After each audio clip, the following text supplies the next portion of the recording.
MDGTV, une chaîne white pour la cause de Christ. Mafuta ya sika, mafuta ya sika, mafuta ya sika.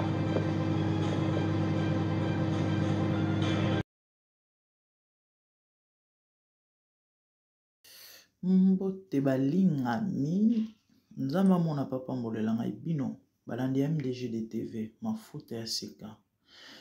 Kombo na ngai la grande dame. Soki zamba no liboso, on est basé na ba conseil et tolobelaka nyonso réalité mabutu ezoleka na communauté et topesa atoli. Lelo likambo lelo to pe lisolo lelo eza somme incroyable mais vrai. De quoi il s'agit? Ndeko tozomona na bilila kufa. Ça fait plus ou moins 2 mois. Mais il y a quelques jours passés, et les Kambo legi na matete. Kambo legi na matete. Ba komi ba lobi boy. Moto akufa il y a 1 mois afundi kuluna na la police. Moi mobali oyo akufa na accident na bypass. Il y a 1 mois azalaki DJ. Mikolo leki chef ya ba kuluna ya quartier Shada Boy bakangaki yepe mwana mobali oyo moto ayaki kotika ye na la police pe aportaki plainte. Atikaki identité bozoka ba précision. Atikaki identité na ye na la police. Donc ndeko oyo wakangaki moto wakangaki kuluna obo omona na bilili.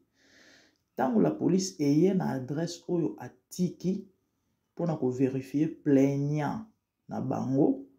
Nde famille ebisi la police ke plaignant na bango akufa déjà il y a 1 mois. Bande olisolo yo ndeko akufi ça fait pratiquement 2 mois déjà nde na obeta lisolo parce que il y a eu des gens qui ont confirmé l'histoire au bayebi les garçons personnellement. Mais na ça qui derrière fallait na tout na combo, j'ai pas demandé les noms. Bah tiens on a ba page belé. Donc l'histoire vraie vérifiable na ma tête. Le mobali a koufi déjà ça fait plus ou moins 2 mois. Mais il y a quelques semaines passées, akendaki ko porter plainte dans la police, akangaki mukonza bakulu na moko, tango akena na mbila, abimisi identité carte électeur na apesi police. Alobi non ngande plaignant. Donc ngana ko porter plainte, bato ba osa mobulu, tala basala ki bo bazongisa ki bo bakendaki bo bakota ki bo babimaki bo bamataki bo ba dusola ki boye. Bayibaki babomaki bazongisaki bakitisaki bamatisaki. Police est eu en considération PAKR a foutu ba droit ou sengelaki a futa. Fallait mbila landela sko dossier. Comme atika ki identité na ya partir à identité bazu adresse na ye. Ne ba Rolanda ye na matete pa na bango. Bonjour toujours comme c'est tel. Bah sinon ça fait 1 mois déjà et donc ba 2 mois à kufa. Bah non, c'est incroyable parce que atiki la biso carte na ye.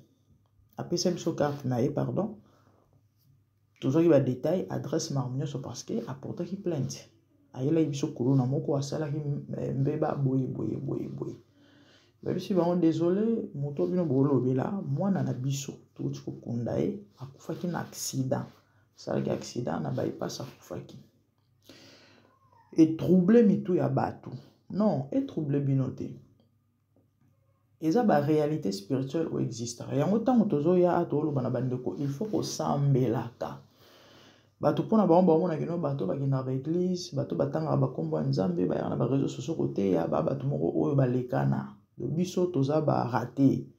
Tozo ko luka ba mbongo, tozo ko luka ba view, ba visibilité, tozo ko luka ba disciple, bato ba landa biso poto lera ba mbongo. Et pourtant, to comprendre. Yesu atuni ba disciple. Bat baolo bangana anani ba répondre ba le boza Eli ba le boza mona charpentier ba le boza boye ba le muso ba le boza escroc oza parvenir oza boye Bon, pour la binonga na anani. Père Alobi, tu es le fils du Dieu très haut. Yesu abissier, et ça m'a makilate, nous te révélons makambo, mais c'est mon Père. Les amis, par la grâce de Dieu, biso toujours na biso ngolo reçoit révélation. Ya Nzambe, ya Yesu. Ya moto tatolaye. Donc, si je suis grâce à te aux amours pas sans comprendre, ya mona osambela. Yo landa anga, Nzamba fungolo miso. O comprendre que mokili ozo mona. O mona wa miso wana. C'est le monde apparent. Le vrai monde, c'est le monde spirituel. Mokili bo mona, ils allaient diriger et influencer dans le monde spirituel, tout pe na weza spirituel.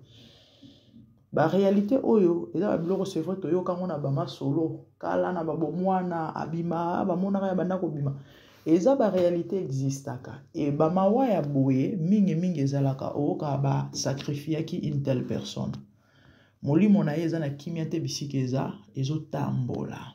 Toyoka ba masolo o. Toyoka ba masolo o. Ebele ezalaka. Yango mama papa pose à la victime ya maambo boye te foza na Yesu na vina. Oui, tu dois voir Jésus parce que Bible zolo basoki ya batelité, oazo batela na pamba. Donc n'importe quoi peut t'arriver. Mais quand ta vie est entre les mains du Seigneur, Bible zolo bana Esaïe, je suis Dieu, nul ne ravira celui qui est dans ma main. J'agirai et personne ne s'opposera. Donc toi tu vas dépendre de Dieu. O tout bato mabe ba basa les simbote et ozoyote, surtout bino bato na ba famille na bino. Qui sina ki ndokeza aline tia ba o abiso oyo. Donc ça Yesu mobulu.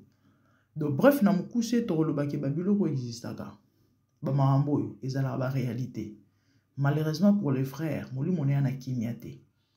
Ba bomiye ko boma. Aleki mbeka aleki sacrifice. Et bande ko na ngai lelo mokili to bika ezandi titango kalate zaki naza ta famille na été. Arolianga te sans effet, détrompe-toi et qui parasute. Soza faible, n'importe qui ou asa fort, à quoi utiliser. Mokilo bomona bandekoza mokile bilombe. C'est la loi du plus fort. C'est le fort qui dirige, qui mate, donc ba fort ne bazo mate ba faible. Soza faible, oza bilia ya ba fort. Na mokili tozana ba fort, tozana ba moins fort, tozana ba faible. Soza faible. Donc oza fouet baro dunda yo ezo kipeto muto famille no tote bako dunda yo bambeke bele pour mon eleka surtout na babalabala na banino accident o nini o bat bakufi ezara ba piège okiltiste ba batendre piège soza faible oleki mbeka ndeko kokisa mikolo nza matindelo sa te na sala moi oke na monde ya molimo ke ko sa misala siko bato o bakufa na ba etawa na ba mona nzambe te. Parce que tu es mort sans Christ. Une personne qui est Jésus va relier dans le yengete.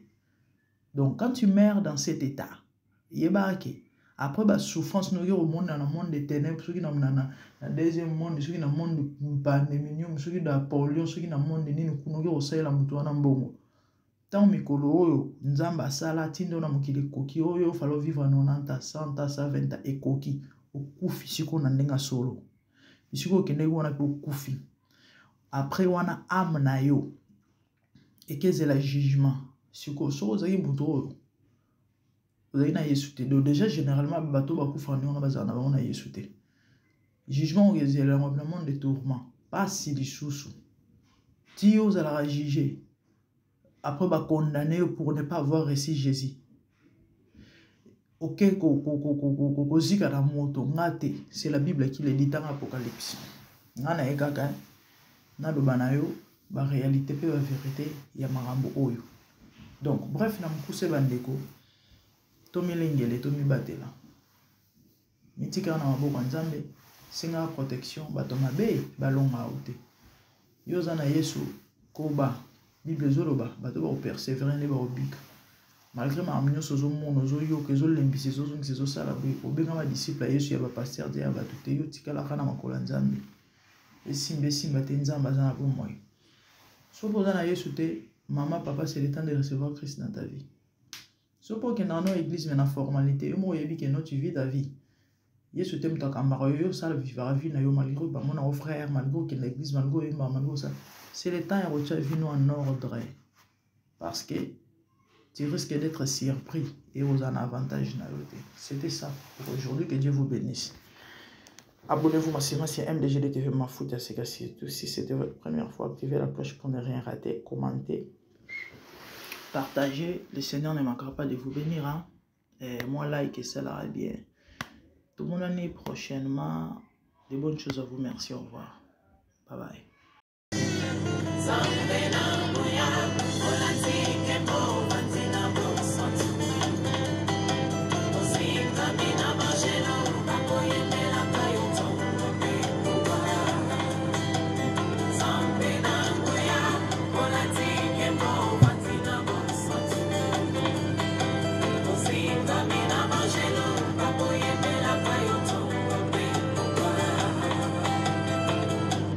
MDGTV, une chaîne ointe pour la cause de Christ. Mafuta Yasika, Mafuta Yasika, Mafuta Yasika.